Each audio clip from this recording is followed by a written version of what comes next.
Danger problem आहे हा. Danger ह्याच्यासाठी कारण आता गल्फमध्ये म्हणजे गल्फमध्ये सगळ्या कंट्री आला, दुबई आला, कतार आला, सौदी आला, कुवेत आला, त्याच्यामध्ये मस्कत पण आला आमचा रोल वगैरे बनवण्याचा. ती कशी या भयंकर उन्हातून काम करत असतील काय माहिती. मी घरात बसून पंखा चालू असो तरी. नमस्कार, कशात सगळे. तर स्वागत आहे आपल्या चॅनलमध्ये पाटील फॅमिली नुमा. प्लीज चॅनलला सबस्क्राईब करा. रोज रोज म्हणते सॉरी, पण तरी पण अच्छा. आणि खूप प्रचंड गरम होतं आणि मी आता दुपारी ब्लॉग शूट करायला सुरुवात केले. सांगायचं असं होतं, बॉटल मधला ज्यूस घेऊन बसले, आतमध्ये बर्फाचे तुकडे टाकलेत. बॉटलनी नाही पिऊ शकत, छोट्या बॉटलमध्ये फ्रेश ज्यूस येतो चेरीचा आणि ब्लॅक चेरी आणि रेड चेरीचं दोघांचं मिश्रण आहे. आणि सांगायचं असं झालं तर एसी काम नाही करत आमची. खूप डेंजर प्रॉब्लेम आहे हा. डेंजर ह्याच्यासाठी कारण आता गल्फमध्ये म्हणजे गल्फमध्ये सगळ्या कंट्री आला, दुबई आला, कतार आला, सौदी आला, कुवेत आला, त्याच्यामध्ये मस्कत पण आला आमचा. तर प्रचंड गरमी वाढले, दिवसांदिवस म्हणजे गरमी वाढत चालली. दिवसातच म्हणजे सोडूनच द्या, रात्रीचं पण बिना फॅन तर काही कामाचंच नाही. आता फॅन आहे काय नाही काय, पण एसी बाबा पाहिजेच. म्हणजे सकाळपासून चालू ते रात्री. दिवसाचं ओके कसं तरी आपण ऍडजस्ट करतो, पण रात्रीचं नाही होत. रात्री पण तेवढंच गरम होतो. रात्री 10-11ला जरी आंघोळ करायला गेलो ना, थंड पाण्याने म्हटलं तर शॉवर मधून गरम पाणीच येतो. म्हणजे इतका तापलेला असतो तो प्रचंड पाणी. सकाळी दर जातो आणि सचिन ते पण गरम पाणी नाही घेत. सकाळी 6ला पण थंड पाणी घेतात, कारण तेच थंड पाणी गरम नॉर्मली असतं. आणि सांगायचं झालं तर आमची एसी खराब झाली. खराब म्हणजे आम्ही जेव्हा आलो इथं, आम्हाला अजून 2-3 महिने बाकी, म्हणजे वर्ष कंप्लीट होईल. त्या टायमाला थोड्या टायमाने थंडी चालू झाली, त्याच्यामुळे काही एवढं वाटलं नाही. आणि आम्ही आता जिथं राहतो ती 2 माळ्याची बिल्डिंग आहे आणि आम्ही दुसऱ्या माळ्यावर राहतो. त्याच्यामुळं इतकं प्रचंड वरती तापतो आणि रूम पण खूप गरम होते. अक्षरशः जी झाडं मी घरीच ठेवलीत आता, ती म्हणजे सकाळच्या कोवळ्या उन्हात पण नाही ठेवण्यासारखी, कारण ते सकाळचं कोवळं इतकं प्रचंड म्हणजे कडाक्याचं पडतं.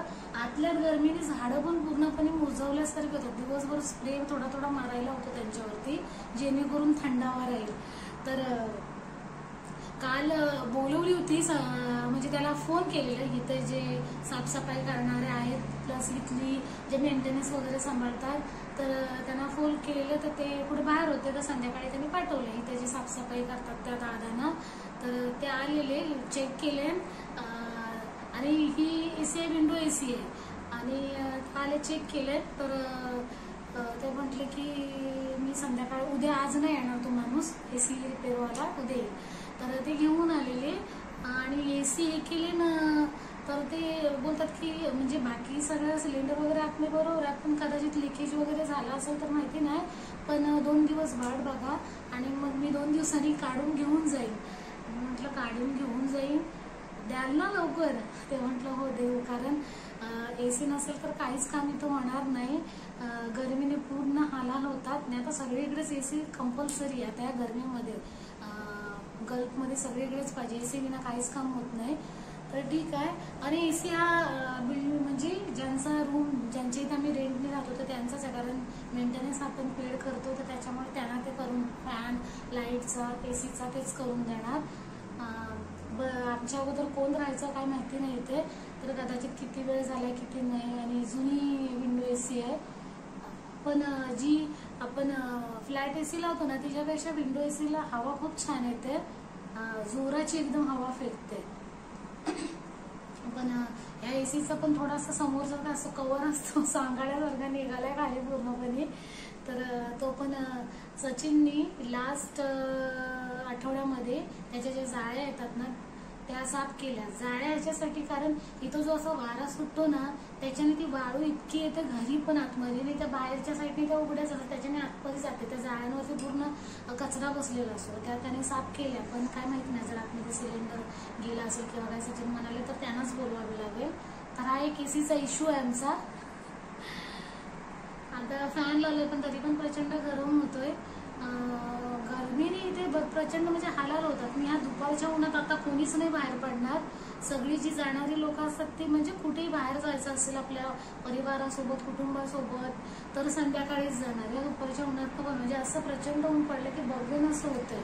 म्हणजे झाडांची माझी हालत बघत की नंतर अशी पूर्ण कोमेजल्यासारखी झाली. तुळस आणलेली लावली पण तुळस आता घरी नाही शेवटी, म्हणजे तुळस घरात नसते, झाडाच्या समोर असते, पुढे असते. आता तिथे एवढी गरमी की त्याच्याने ती पूर्ण पानं सगळी करपटल्यासारखी झाली. आता म्हटलं तुळशीकडे ठेवणार कुठे. एक तुळस माझ्या मैत्रिणीला दिली. तर बघूया आज काय करते, येते की काय ते साफसफाई करायला त्या एसीची. तर ही एक एसीची गंमत आहे इथे. बिना एसीचा या घरमध्ये कोणीच नाही राहू शकत. बिचारी ती रोडवरती काम करतात ना, म्हणजे रोड वगैरे बनवण्याचं, ते कशी या भयंकर उन्हातून काम करत असतील काय माहिती. मी घरात बसून पंखा चालू असतो तरी घामाच्या अशा धारा गळत असतात. ती लोक कशी काम करतात माहित नाही एवढ्या गरमीतून. तर काय झालं, हॉलप्रमाणे बेडरूमची पण एसी खराब झाली, त्याच्यामुळं राहणं अशक्य. म्हणजे काय, इथं नाही तर तिथं माणूस झोपू शकतो. आमच्या इथं बेड आहे पण तो नावाला, आम्ही तर कोणी बेडवरती झोपत नाही, खालीच पतारे टाकतो आणि झोपतो. म्हटलं दोघांपैकी एक तरी चालू होते. म्हटलं नाही, मी एक एक घेऊन जातो आणि साफ जर काही हे झालं असेल तर साफ करून घेऊन येतो, नाही तर इथं होण्यासारखं असेल तर इथंच करतो. आणि हो, सचिनचा स्टाफ आहे तर त्यांच्यामध्ये एकानं मुलगी झाली, केरलाचे आहेत ते, लक्ष्मी आली त्यांच्या घरी कालच. आणि त्यांनी काल स्वीट दिलं होतं, लाडू होते, मला वाटतं पायनॅपलचे बुंदीचे, एकदम घी मध्ये भरलेले पण प्रचंड गोड आहेत एकदम. त्याचबरोबर ही मिठाई झाली. रात्री आम्ही तरी पण मला वाटतं जवळपास 3 लाडू संपवले.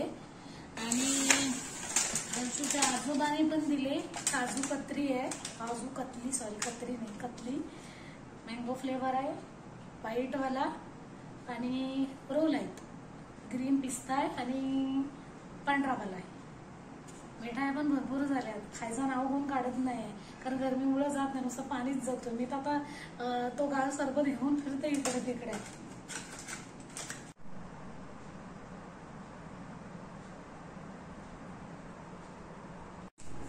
गरमी वाढले आणि एसी पण आमची आता खराब झाले. रात्रीचे किती वाजले, 9 वाजलेत. आणि सचिन आमचा दोघांचा, माझा आणि दरचा मूड जर आईस्क्रीम खायचा, कारण प्रचंड गरमी झाली तर आईस्क्रीम. दर्श पण बोला आणि मीच आज बोलले की सचिन आईस्क्रीम खायची म्हणून. तर ते ऑफिसवरून निघाले, कॉल पण आला की या खाली म्हणून. तर आता आईस्क्रीमची पार्टी करायला जातो आम्ही दोघं जण. हा गरमीतून दुसरा काय खाणार. जेवणापेक्षा पण पाणी जास्त जातं, पाणी गेलं म्हणजे जेवण नाही जात, ते पण चांगलंच आहे. आणि दर्श आईस्क्रीम खायला, दर्श तर काय एनी टाइम तयारच असतो, त्याला आईस्क्रीम म्हणजे त्याचं सोनं असतं, कधी नाही म्हणणारच नाही अजिबात, तो नेहमी तयारच असतो. तर चला जातो आम्ही पण. नॉर्मलच कपडे येईल, दिवसाचा ड्रेस आहे कारण गाडीत बसून जायचं आहे, गाडीत बसून यायचं आहे, कुठं जायचं नाही. चला, आमची दोघांची आईस्क्रीम पार्टी. पप्पांनी आज दिला एसी बिघडल्याबद्दल, गरम होत आहे. दर्श एन्जॉय.